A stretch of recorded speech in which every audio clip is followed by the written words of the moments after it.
What's up, guys? We're back on the 62 Skylark. So we're gonna start going through this thing, pull the wheels off, see what we've got as far as brakes go.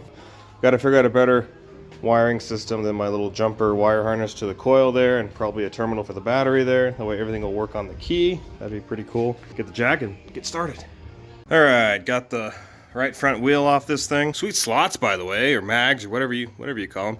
Comment down below if you know exactly what these are called. I think they're called slots. Anyway, got our drum brake here. Went ahead and lubricated everything underneath here. Sway bar, links, the brake joint there, some of the steering, all that good stuff. The shocks, like the cap's already kind of off. And, ooh, is that like molly grease? Doesn't look good. I mean, it feels tight, at least. It does roll good.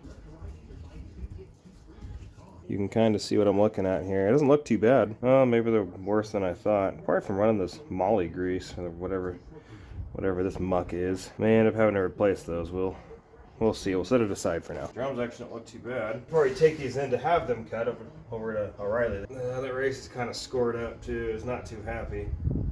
I wonder why. Put the wrong grease and stuff. All right, there you go. Ooh. Grody. Yeah. So, shocker. Wheel cylinders are shot. But the rest of it looks okay. Actually, the springs looks like they may have been replaced not all that long ago. Still got the paint on them still. Maybe get some heat on that adjuster. Some juice, maybe get that going again. This spindle looks like it may have had some abnormal wear right here all the way around. So I may have to compare that to the other side. It's kind of unusual, at least from what I've seen. Anyway, I'm gonna probably start tearing apart the other side and compare the two and see what we got. All right, here's the inner bearing, and you can see it's got that nice consistent groove all the way around. We'll borrow the driver and removal bearing and race removal and installer tool. We'll get those borrowed, probably from O'Reilly.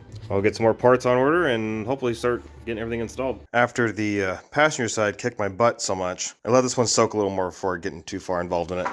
So started on the back here, and this was a fight to get off. You can kind of see I had to kind of clearance that a little bit. Had the blowtorch and the PB blaster and just fought and fought and fought. That thing is whatever a 32-sided shape is, that's what that is now. It's flat on every corner now, every side. Now it has corners. So anyway, kind of the same story in here. I already flushed it out with some brake clean. Looks like the hardware is all in pretty good shape, so I'm not too worried about that. And the shoes have plenty of material on them too. Work on getting that wheel cylinder out, and then I'll start on the other side. Hopefully I don't beat it into a 32-sided shape. Here we go.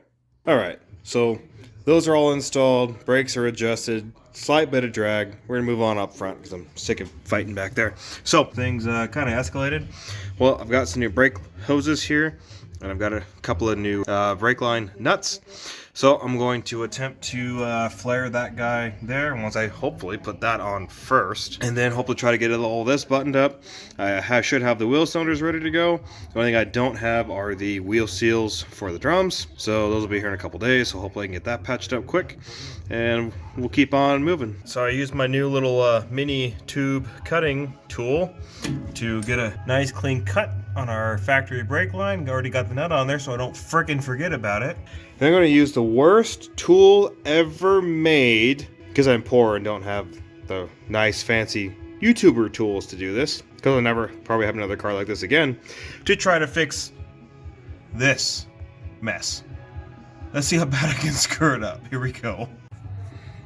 Alright, here's the damage. It's really rough. You can hear it's not very smooth. It's freaking jagged and sharp and not so happy, but it looks like the tube nut sits on it fairly well. Not too bad. We won't know more until we get the brake line on there, and ultimately we won't know until we put pressure on the brake system, so yay!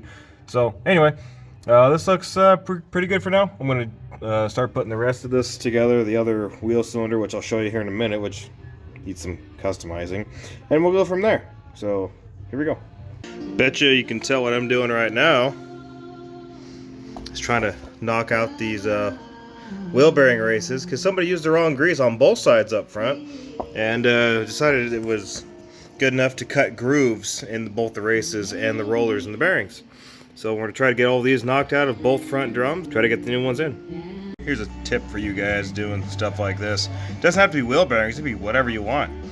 When you go to replace made in USA part, what's always good is if you actually compare them to the new unit before you go to slam it in the drum or install it into anything else you're going to be doing. Make sure the width is the same, make sure the diameter is the same. At least put your eyeball on it and double check it, make sure it's actually even close before you try to press it into the hole. Now if you're going to be real anal, you could mic this and get its exact measurements and compare it to the new one. But these look pretty close, I'm pretty comfortable with that. Now if it was up to me, if I had, you know, all the budget in the world, I would have found some Timkins or some Nationals or something, you know, at least halfway decent quality. O'Reilly had these in stock and they appear to fit. So we're going to run these because they're cheap and it's what I got to get this car on the road sooner rather than later. Alright, there you go. One done. Both races in, inner bearing in, and seal in. On to the next one. Down. Up. Went ahead and changed the oil. I'm sure it was probably due. It's not super old, but this older Kendall filter looks like it lists all the other numbers on there. Wicks, what we're going with, should be a 51268. We're gonna find out what I grabbed here. Alright, so I misspoke. It was a 51258. We're going to pre-fill it here if I can pour with our non-sponsored Valvoline VR1, because that's what they say is good for these guys. These old flat tapping engines. So let's make a horrible mess. Check. And get this thing filled up. The next couple of things I'm going to work on is I'm going to replace our positive cable because, you know, it really wasn't in the best looking of shape. Extend that cable this way. The negative cable seems to work really anywhere, so that's good there. And the other thing I'm going to do is these radiator hoses really aren't looking or feeling the best. They feel kind of porous and soft and squishy, kind of like a marshmallow. So I got some Gates hoses to replace upper and lower hoses and do a coolant service. Once we get the fuel system hooked up, we can do the air bleed and get all that burped and ready to go there. So for now, let's work on those hoses. Still kind of just doing some piddly stuff. Got this kind of hard to see. This got electric fuel pump added on here next to our original block mounted pump here. I did pick up a new block mounted pump. We'll get that thrown in right after I get this guy pulled off here. Alright, here's our two pumps. Looks like they are a little bit different. Don't know if that's going to work or not. The new one, this Delphi, is much more bigger around than the original one. I did pump the original one by hand. It is kind of, you can hear the diaphragm trying to function, it sounds like, in there. But the armature on these has me a little concerned. You can see the part number there. Mary Foxtrot 0193 is Delphi's number for it. You can see they kind of have the same jog off to the left side there, but we'll have to see what we can do. I'll give it a shot. All right, you can see we got the new fuel pump installed, and then if you look down there, you can see the factory fuel line coming through the hole there. Actually, it looks pretty darn good underneath all that coating of crap. I got the little rubber hose pulled off of there already. We're going to switch gears. We're going to jump to the back. There's actually a panel right here that has all these screws to hopefully give us some access to the fuel tank. So we're trying to pull that off, get back to our fuel line, pull the rubber hose off, and blow through it and clean it and see what we can't do, make that better. All right, here's what it looks like inside the quarter panel here with that little panel, that guy, out of the way. All steel fill neck, all the way into the tank. We'll end up replacing that vent hose at some point. Over here we got our feed coming from the tank. It's probably actually closer to a 5/16, but I picked up stuff for 3/8, so we're gonna make it work. All right, there we are coming from the tank. Line goes up and around behind the shock, along the frame rail, over the spring, over the control arm, through this little pocket, and then spits out again over here and then feeds to our pipe there. Actually, this thing looks pretty dang nice. Can't really beat that. If you're looking at that dribble there, I have blasted a bunch of PB Blaster in there, and we'll be using that to hopefully try to flush down the fuel line here. We'll blow out the other end, so we'll see how that works out for us. All right, you guys watch right there. I'm gonna go into the back and blow this way.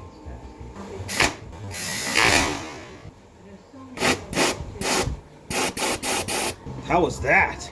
All right, I got a fuel line bent up here, feeding down the outside of the pump.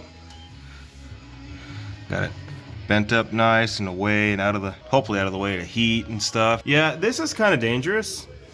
I'm not a big fan of where this coil is located, you know, right where the fuel's gonna be coming out, so probably gonna end up moving that. But yeah, looking pretty good. Already also got the hose hooked up down there, and this side's pretty much ready to go. Finish hooking up the carb side here and jump back out back and see if we can get this thing running technically on its own system. All right, I'm gonna hopefully there's some more fuel in there. I'm gonna start cranking on it with the key.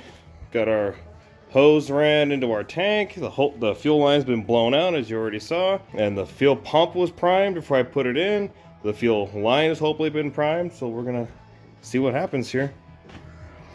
Hopefully you can kind of see the fuel filter there as we're doing this. There it is.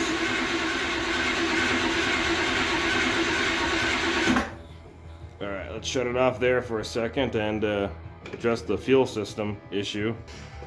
You can already kind of see how dirty that fuel is just in the fuel line, so hopefully we'll start catching that. You can already kind of see right there that the accelerator post part was already leaking. It was bubbling just a minute ago and we missed it, so we'll end up replacing that if we don't change to a different carb.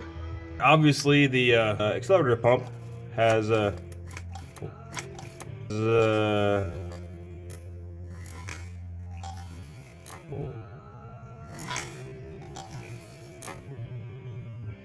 left the chat. So accelerator pump is no longer any good, so that's cool. But we're not getting really any pressure up to fill that,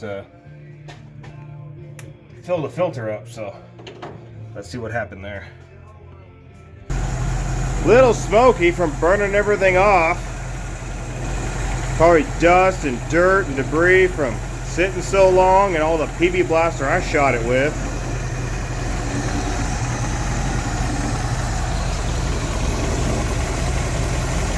Looks like we may have a small leak in the radiator on this side, so I'll probably have to look at that. Alright, yeah, I shut it off. This thing is like flooding itself right next to the coil, and yeah, not so good. Overall, seems like it's running pretty darn well. Ran off its own fuel line, off the fuel jug. Not great, but you know, not bad. Alright, as you can see, I started pulling the tank out, and it is pretty freaking nice underneath there. The actual trunk floor, freaking nice. Can't believe that. So there is some fuel left in this tank. Gotta try to get the vent hose that's holding it up over there, get that snipped, and get this pulled out for the night. All right, got our tank out here. I've already taken out the bolts for the sending unit. I'm gonna try to carefully. Oh yeah, coming right out. It smells like there's something in there for sure. I'm gonna see what this thing looks like.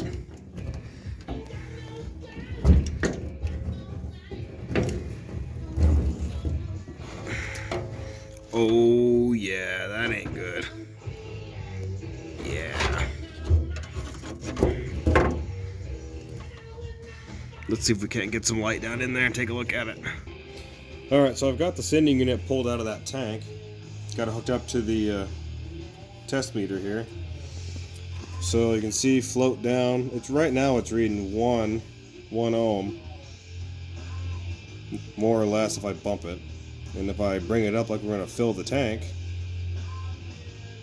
34.5. Full tank. Of course, now there it goes. There it goes. Not a full tank. full tank, empty tank. I'll get some cleaner in there, see if I can flush some of that old crap out of it. But this thing appears to be good. I ordered a precision unit from O'Reilly, and that thing was just all over the place, just sitting still like this. Look how still that one sits. Friggin' perfect. So we might just try to give that tank a shot. We'll try to flush it out. See what we can do about it. Alright, here we are back underneath the car with the tank out, obviously. I'm going to use the drill and one of the wire wheels here to scratch all this stuff up, shoot it with some rust inhibitor. Here looks all pretty good on both sides, frame rails, trunk floor, all that kind of stuff. Get it cleaned up, and then we're going to shoot it with the Herculiner bed liner. We're going to spray paint it this time, the way I don't get schmutz all over me, because that sucked. If you haven't seen that video, check out the Jeep video, should be listed up top somewhere, and see how badly I got myself drenched in Herculiner bed liner. Fun fact, if you didn't know, it's a JB Weld product. Anyway, let's get to this. Alright, so we got our tank cleaned out about as good as we can. You can see we have the truck bed liner underneath everything here. It looks pretty good. Got our new wire fixed up there for the sending unit. I'm going to try to get this thrown in. You can see we got the tank in there. I added an extra fuel filter, see, tucked up by the frame rail there. I already put the 5 gallons I had of fuel in it already. We're going to see if it'll run off its own fuel system. We got the other fuel filter here we'll keep an eye on too, and then maybe we'll put it in gear and see if she'll drive with brakes. Let's find out. Got it figured out. The flow was misadjusted. Let's try again.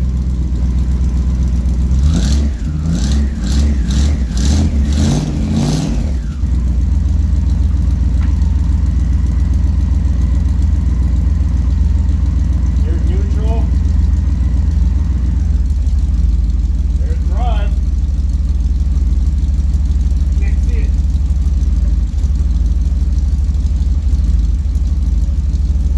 On the brake, coming off.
guys, there you have it. Went around the block twice. I know you only saw it once. I went for a test lap by myself just to make sure.